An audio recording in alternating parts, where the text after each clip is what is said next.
ओम नमो नारायणाय नमः। जय श्री हरि। प्रिय श्रोताओं, आप सभी को साल 2026 की पहली पूर्णिमा यानी पौष पूर्णिमा की हार्दिक शुभकामनाएं। आप सभी पर भगवान विष्णु और माता लक्ष्मी की कृपा सदा सर्वदा बनी रहे। आज पौष पूर्णिमा के शुभ अवसर पर चलिए पूरी श्रद्धा और भक्ति के साथ भगवान विष्णु और माता लक्ष्मी के चरणों में नमन करते हुए सुनते हैं पौष पूर्णिमा व्रत कथा। तो प्रेम से बोले लक्ष्मी नारायण की जय, गौरी पुत्र गणेश की जय। जय श्री हरि। हिंदू पंचांग के अनुसार पौष मास की शुक्ल पक्ष की पूर्णिमा तिथि को पौष पूर्णिमा कहा जाता है, जिसे कई जगहों पे शाकंभरी पूर्णिमा के नाम से भी जाना जाता है। इस दिन चंद्रमा अपने पूर्ण स्वरूप में रहता है। इस दिन पूर्णिमा व्रत रखा जाता है और इसके साथ ही इस दिन पवित्र नदियों में स्नान करके दान करने का विशेष महत्व होता है। खास तौर से इस दिन काशी, प्रयागराज और हरिद्वार में गंगा स्नान किया जाता है। माना जाता है कि ऐसा करने से पापों से मुक्ति मिल जाती है और मनुष्य को पुण्य फल की प्राप्ति होती है। हर माह में आने वाली पूर्णिमा को भक्तगण उत्साह और श्रद्धा के साथ मनाते हैं। इस दिन सत्यनारायण व्रत कथा का पाठ किया जाता है और इसके साथ ही पूर्णिमा व्रत की जाती है और चंद्रोदय होने पर चंद्रदेव को अर्घ्य देके व्रत पूरा किया जाता है। और इसी दिन से माघ स्नान भी प्रारंभ हो जाता है। माघ मास और पौष मास की पूर्णिमा बेहद ही खास होती है, क्योंकि यह आध्यात्मिक ऊर्जा, समृद्धि और मनोकामना पूर्ति से जुड़ी हुई है। इस दिन काशी, प्रयाग और हरिद्वार में शाही स्नान किया जाता है। इस दिन सूर्य देव को अर्घ्य देने का विशेष महत्व बताया गया है।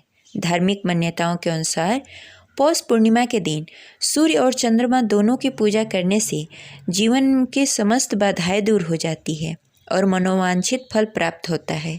पूर्णिमा के दिन अगर आप जाकर पवित्र नदियों में स्नान न कर सके तो घर के जल में गंगा जल डालकर स्नान अवश्य करना चाहिए और सूर्य देव को अर्घ्य देकर दानी पुण्य जैसे कार्य करना चाहिए। इस दिन ज़्यादा से ज़्यादा पूजा आराधना करना चाहिए, मंत्र जाप करना चाहिए और गरीब जरूरतमंद लोगों को अन्न दान, वस्त्र दान करना चाहिए। इसके साथ ही पूर्णिमा के दिन पूर्णिमा व्रत कथा का पाठ अवश्य ही करना चाहिए। तो चलिए पूरी श्रद्धा और भक्ति के साथ सुनते हैं पौष पूर्णिमा व्रत कथा। तो प्रेम से बोलिए लक्ष्मी नारायण की जय। जय श्री हरि। कथा शुरू करने से पहले इस वीडियो को लाइक करके कमेंट बॉक्स में लक्ष्मी नारायण की जय अवश्य लिखें। द्वापर युग में एक बार माता यशोदा ने अपने पुत्र भगवान श्री कृष्ण से कहा, हे कृष्ण, तुम संसार के रचयिता और पालनहार हो। आज मुझे कोई ऐसा उपाय बताओ जिसे करने से स्त्रियों को सौभाग्य की प्राप्ति हो, साथ ही उसकी सभी मनोकामनाएं पूर्ण हो जाए। तब भगवान श्री कृष्ण ने कहा, हे माता, तुमने अति सुंदर प्रश्न किया है। मैं तुमसे ऐसे ही व्रत को सविस्तार कहता हूँ। ध्यान पूर्वक सुनो। सौभाग्य की प्राप्ति के लिए स्त्रियों को 32 पूर्णमासी का व्रत करना चाहिए। इस व्रत को करने से स्त्रियों को सौभाग्य और संपत्ति मिलती है। यह व्रत अचल सौभाग्य देने वाले एवं भगवान शिव और माता पार्वती के प्रति मनुष्य के अंदर भक्ति को बढ़ाने वाली है। यशोदा जी कहने लगी, हे कृष्ण, सर्वप्रथम इस व्रत को मृत्यु लोक में किसने किया था? इसके विषय में विस्तार पूर्वक बताओ। भगवान श्री कृष्ण कहने लगे कि इस भूमंडल पर अनेक प्रकार के रत्नों से परिपूर्ण कातिका नामक एक नगरी में, वहाँ चंद्रहांस नामक राजा राज्य करता था। उसी नगर में धनेश्वर नामक एक ब्राह्मण भी था और उसकी स्त्री अति सुशीला रूपवती थी। दोनों ही उस नगर में बड़े ही प्रेम पूर्वक रहते थे। घर में धन्य धान्य आदि की कोई कमी नहीं थी, परंतु उसको बहुत बड़ा दुख था कि उसकी कोई संतान नहीं है। एक समय एक बड़ा ही योगी उस नगर में आया। वह योगी उस ब्राह्मण के घर को छोड़कर अन्य सभी घरों में भिक्षा लेकर भोजन किया करता था। वह रूपवती से कभी भिक्षा नहीं लेता था। एक दिन वह योगी रूपवती से भिक्षा न लेकर किसी अन्य घर में भिक्षा लेकर गंगा किनारे जाकर भिक्षुक को प्रेम पूर्वक ग्रहण करने लगा कि धनेश्वर ने योगी का यह सब कार्य देख लिया अपनी भिक्षा के अनादर से दुखी होकर धनेश्वर ने योगी से बोला, हे महात्मा, आप सब घरों में भिक्षा लेते हैं, परंतु आप मेरे घर में कभी भिक्षा नहीं लेते, इसका क्या कारण है? योगी ने कहा, निसंतान के घर से भिक्षा लेकर पतितों के अन्न से तुल्य होती है, और जो पतितों का अन्न खाता है वह भी पतितों हो जाता है। क्योंकि तुम निसंतान हो, इसलिए पतित हो जाने के भय से मैं तुम्हारे घर से भिक्षा नहीं लेता। धनेश्वर योगी की यह बात सुनकर बहुत दुखी हुआ और हाथ जोड़कर योगी के पैरों में गिर गया और कहने लगा, हे महाराज, यदि ऐसा है तो आप पुत्र प्राप्ति का उपाय बताएं। आप सर्वज्ञानी हैं, मुझ पर कृपा करें। हे भगवान, मेरे घर में धन धान्य की कोई कमी नहीं, परंतु मैं पुत्र न होने के कारण अत्यंत दुखी रहता हूँ। आप मेरी इस दुख का हरण करें, आप समर्थवान हैं। यह सुनकर योगी कहने लगे, हे ब्राह्मण, तुम चंडी की आराधना करो। घर आकर उसने अपनी पत्नी से सब वृत्तांत कहा और स्वयं तप करने के लिए वन में चला गया। वन में जाकर उसने चंडी की उपासना की और उपवास किए। चंडी ने 16वें दिन उसको स्वप्न में दर्शन दिया और कहा, हे धनेश्वर, जा, तेरे घर में पुत्र होगा, परंतु वह 16 वर्ष की आयु में मृत्यु को प्राप्त हो जाएगा। यदि तुम दोनों पति पत्नी 32 पूर्णमासी का व्रत विधि विधान पूर्वक करोगे तो वह दीर्घायु हो जाएगा। जितनी तुम्हारी सामर्थ्य हो, आटे के दिए बनाकर शिव जी भगवान का पूजन करना, परंतु पूर्णमासी का व्रत 32 होने चाहिए। प्रातःकाल होने पर इस स्थान के समीप तुम्हें एक आम का वृक्ष दिखाई देगा। उस पर चढ़कर एक फल तोड़कर शीघ्र ही अपने घर चले जाना और अपनी पत्नी से सब वेदांत कहना। ऋतु स्नान के पश्चात वह स्वच्छ होकर श्री शंकर भगवान का ध्यान करके उस फल को खा लेगी। भगवान शिव की कृपा से उसे गर्भ हो जाएगा। जब वो ब्राह्मण प्रातःकाल उठा, उस स्थान पर एक वृक्ष उगा हुआ था जिस पर एक अत्यंत सुंदर आम का फल लगा हुआ था। उस ब्राह्मण ने उस आम के वृक्ष पर चढ़कर फल को तोड़ने का प्रयत्न किया, परंतु वृक्ष पर कई बार प्रयत्न करने पर भी वह चढ़ नहीं पाया। तब वह ब्राह्मण को बहुत चिंता हुई। तब विघ्न विनाशक श्री गणेश भगवान की वंदना करने लगा। हे दयानिधि, अपने भक्तों को विघ्नों का नाश करके उसके मंगल कार्य को करने वाले, दुखों का नाश करने वाले, रिद्धि सिद्धि प्रदान करने वाले, आप मुझ पर कृपा करके इतना बल दें कि मैं अपने मनोरथ को पूरा कर सकूं। इस प्रकार गणेश जी की प्रार्थना करने पर उसकी कृपा से धनेश्वर वृक्ष पर चढ़ गया और उसने सुंदर आम का फल तोड़ लिया। और धनेश्वर ने सोचा, जो वरदान से फल मिला था वो यही है और कोई फल दिखाई नहीं दे रहा। उस धनेश्वर ब्राह्मण ने जल्दी से घर जाकर अपनी पत्नी को वह फल दे दिया और उसकी पत्नी ने अपने पति के कहे अनुसार उस फल को खा लिया और गर्भवती हो गई।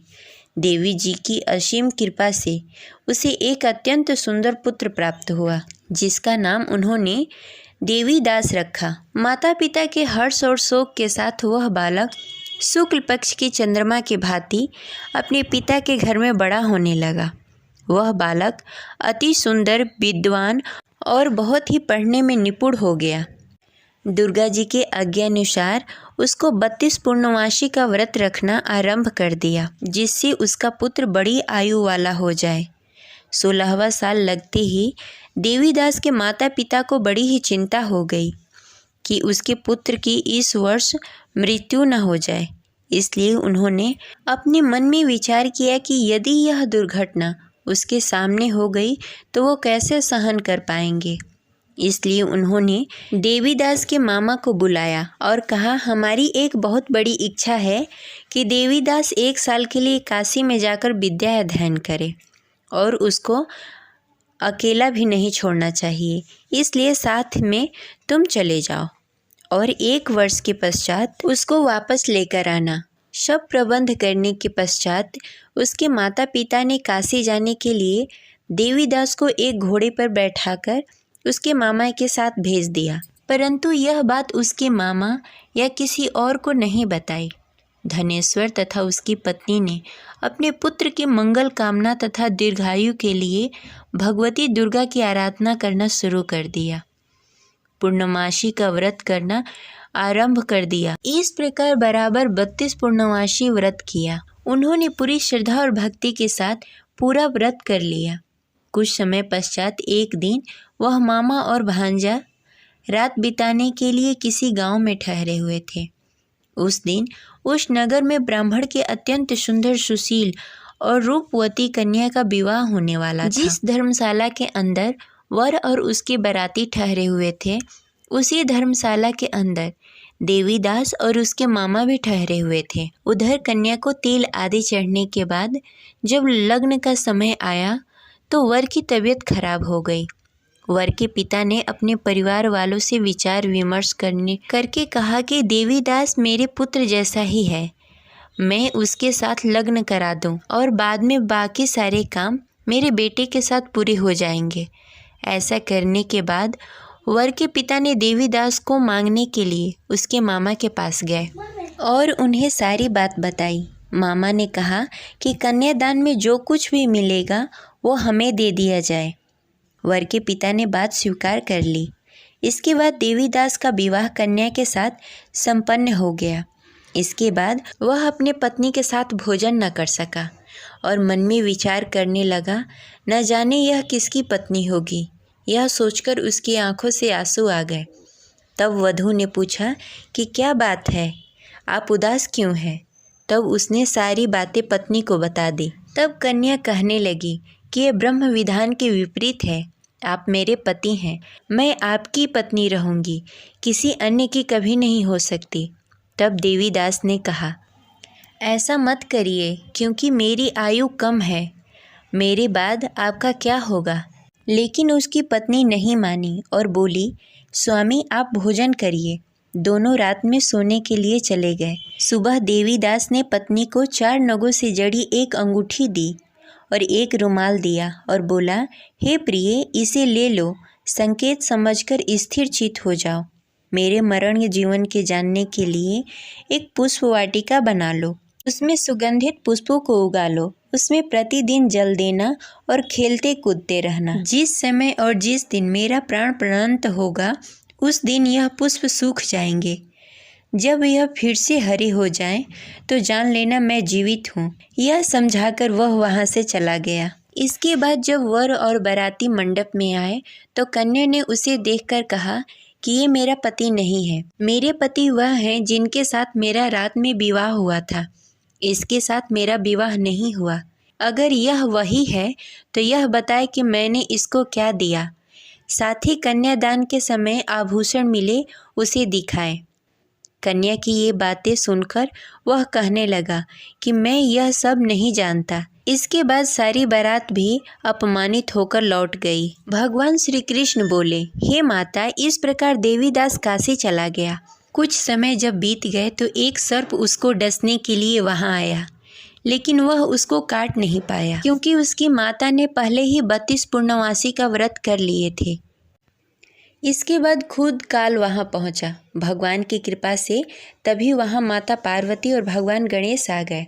देवीदास की मूर्छित दशा को देखकर माता पार्वती ने भगवान शिव से प्रार्थना की कि हे महाराज, इस बालक की माता ने पहले ही 32 पूर्णमासी का व्रत कर लिया है, आप इसको प्राण दान दें। भगवान शिव ने माता पार्वती के कहे अनुसार उसको प्राण दान दे दिया। उधर उसकी पत्नी उसके काल की प्रतीक्षा कर रही थी। उसकी पत्नी ने जाकर देखा कि पुष्प और पत्र दोनों ही नहीं हैं, तो उसको बहुत ही आश्चर्य हुआ और जब उसने देखा कि पुष्प वाटिका फिर से हरी भरी हो गई तो वह समझ गई कि उसका पति जिंदा हो गया है।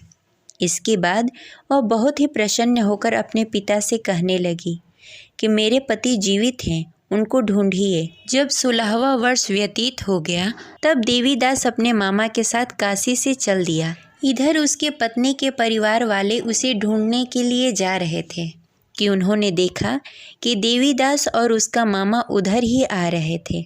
उसको देखकर उसके ससुराल वाले बहुत ही प्रसन्न हुए और उसे घर लेकर आए।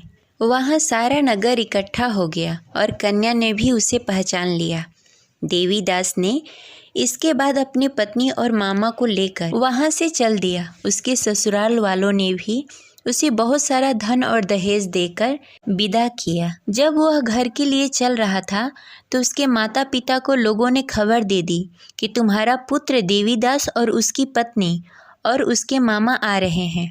ऐसा समाचार सुनकर पहले तो उन्हें विश्वास नहीं हुआ, लेकिन जब देवीदास आकर अपने माता पिता का पैर छुआ तो देवीदास के माता पिता ने उसका माथा चूम लिया और दोनों को अपने सीने से लगा लिया। दोनों की आने की खुशी में धनेश्वर ने बहुत सारा धन ब्राह्मणों को दान में दिया और हंसी खुशी रहने लगे। भगवान श्री कृष्ण कहने लगे कि इस तरह धनेश्वर ने 32 पूर्णिमा का व्रत रखकर पुत्र प्राप्त किए। जो भी स्त्री इस व्रत को करती है वह जन्म जन्मांतर तक वैध का दुख नहीं भोगती और सदैव सौभाग्यवती रहती है। यह मेरा वचन है। यह व्रत संतान देने वाला और सभी मनोकामनाएं पूर्ण करने वाला है। ये रही आज की कथा। आशा करते हैं आपको अच्छी लगी होगी। तो इस वीडियो को लाइक करें और ज़्यादा से ज़्यादा लोगों को शेयर करें। मिलते हैं अगले वीडियो में। तब तक के लिए हरे कृष्ण, जय श्री हरि।